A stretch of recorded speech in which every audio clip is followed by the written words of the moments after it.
Computer science videos here today to show you guys in this tutorial 3 different ways to locate the tasks on the desktop application Microsoft Outlook using a Mac computer.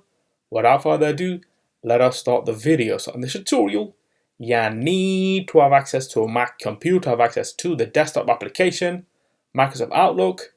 We can now start the tutorial.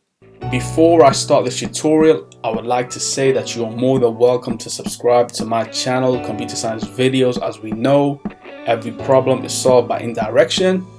You can also follow my Twitter account. We are trying to grow as fast as ever. I'm on TikTok. We post videos here and there. Follow my page on Facebook. I'm also on Instagram. You are more than welcome to support me on PayPal. Let's now focus on the video. So now let's go down to the dock. Go to Launchpad, go to the application, Microsoft Outlook. Search for this.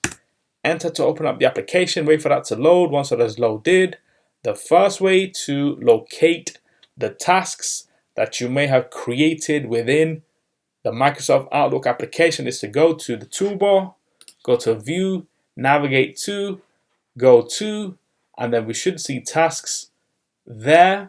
Click on this and this will take us to every task we may or may have not created. Let's go back one to emails. And now the second way to navigate to your tasks using a keyboard shortcut is Command and 4. This will take us again to the tasks. Let's go back one again, View, go to, emails.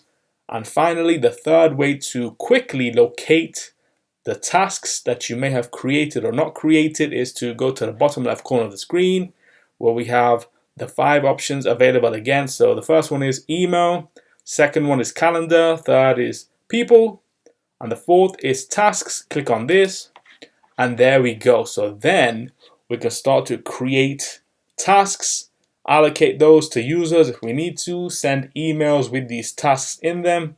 So we can now go back to emails.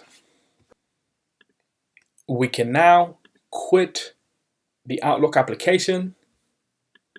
And so that's it for this video. I'll see you guys in my next tutorial. Thanks for now. Thank you for making it towards the end of the video. Be sure to subscribe to my channel, Computer Science Videos.